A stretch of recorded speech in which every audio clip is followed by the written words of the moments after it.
Hey everyone, it's Victor here. And today, as part of my horror story and gothic fiction series, I will be reading the famous narrative poem, The Raven, by Edgar Allan Poe. Quite a few of you suggested this one in the comments of my previous readings, so I'm very excited to read it to you today. The Raven tells of a mournful lover lamenting over the loss of his love Lenore, who is mysteriously visited and subsequently haunted by a strange talking raven. I hope you'll enjoy it.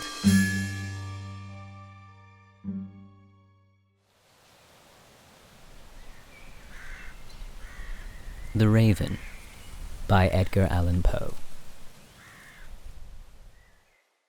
Once upon a midnight, dreary, while I pondered, weak and weary, over many a quaint and curious volume of forgotten lore, while I nodded, nearly napping, suddenly there came a tapping, as of someone gently rapping at my chamber door.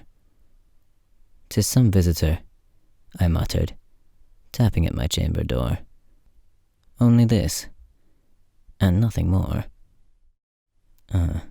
Distinctly, I remember, it was in the bleak December, and each separate dying ember wrought its ghost upon the floor.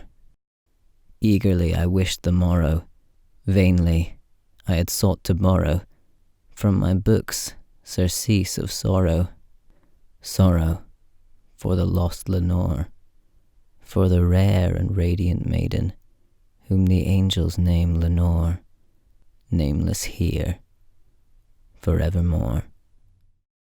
And the silken, sad, uncertain rustling of each purple curtain thrilled me, filled me with fantastic terrors never felt before, so that now, to still the beating of my heart, I stood repeating, "'Tis some visitor, 'tis some visitor entreating entrance at my chamber door, some late visitor entreating entrance at my chamber door.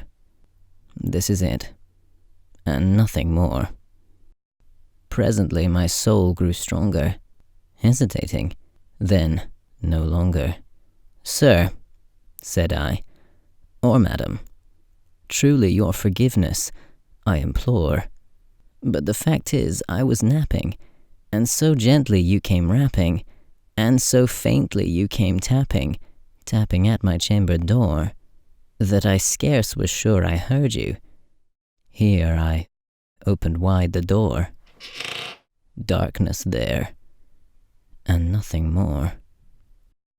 Deep into that darkness peering, long I stood there, wondering, fearing, doubting, dreaming dreams no mortal ever dared to dream before. But the silence was unbroken, and the stillness gave no token, and the only word there spoken was the whispered word, "Lenore." This I whispered, and an echo murmured back the word, "Lenore." Merely this, and nothing more. Back into my chamber turning, all my soul within me burning. Soon again I heard a tapping, somewhat louder than before. "Surely," said I, "surely that is something at my window lattice. Let me see then what thereat is, and this mystery explore. Let my heart be still a moment, and this mystery explore. 'Tis the wind, and nothing more." Open here I flung the shutter, when, with many a flirt and flutter, in there stepped a stately raven of the saintly days of yore. Not the least obeisance made he, not a minute stopped or stayed he, but with the mien of lord or lady, perched above my chamber door, perched upon a bust of Pallas, just above my chamber door, perched and sat, and nothing more. Then this ebony bird beguiling my sad fancy into smiling, by the grave and stern decorum of the countenance it wore. Though thy crest be shorn and shaven, thou, I said, art sure no craven, ghastly, grim, and ancient raven, wandering from the nightly shore. Tell me what thy lordly name is on the night's Plutonian shore. Quoth the raven, Nevermore. Much I marvelled this ungainly fowl, to hear discourse so plainly, though its answer little meaning, little relevancy bore. For we cannot help agreeing that no living human being ever yet was blessed with seeing bird above his chamber door, bird or beast upon the sculptured bust above his chamber door, with such a name as Nevermore. But the raven, sitting lonely on the placid bust, spoke only that one word, as if his soul in that one word he did outpour.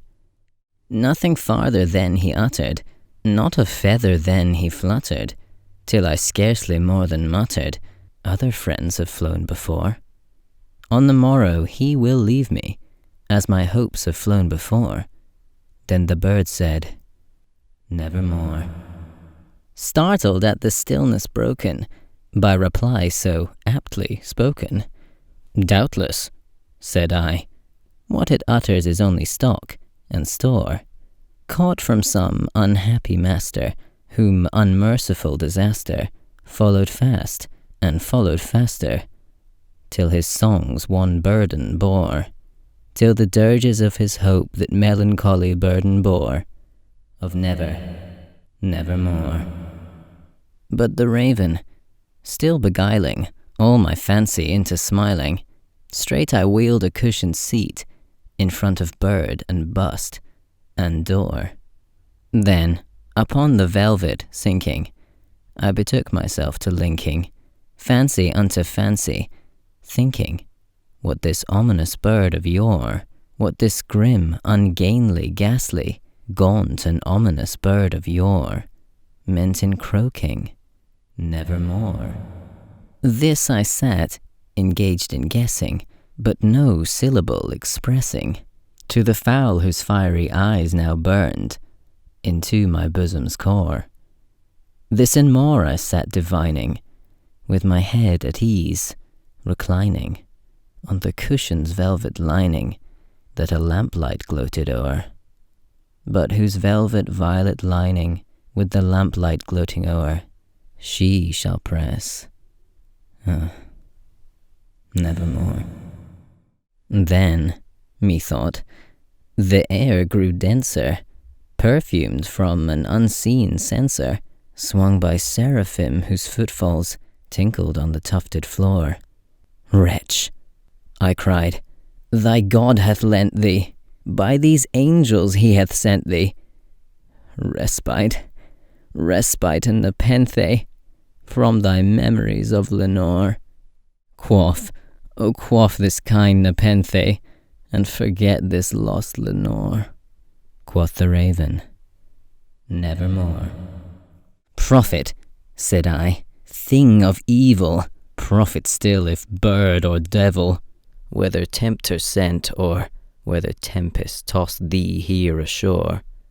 Desolate yet all undaunted, on this desert land enchanted, on this home by horror haunted, tell me truly, I implore, is there balm in Gilead? Tell me, I implore. Quoth the raven, Nevermore.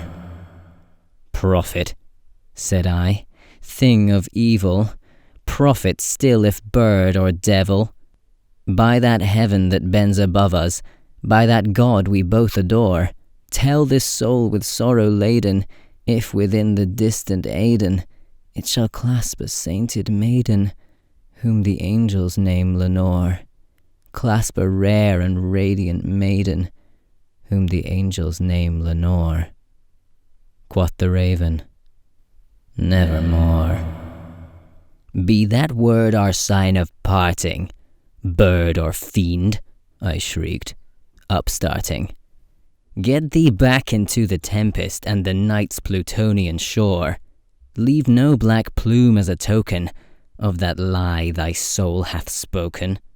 Leave my loneliness unbroken. Quit the bust above my door.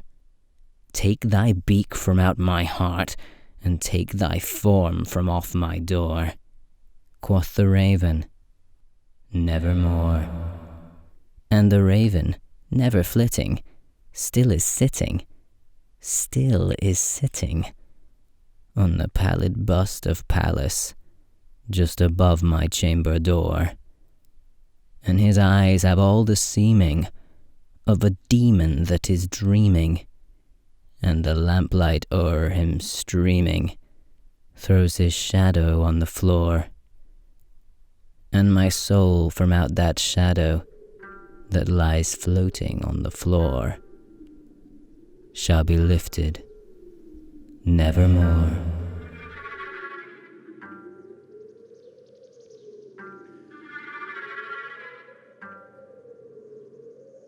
That was The Raven by Edgar Allan Poe. If you enjoyed it, don't forget to leave your thoughts and future reading suggestions in the comments below. But for now, thank you all so much for listening, and I'll see you very soon.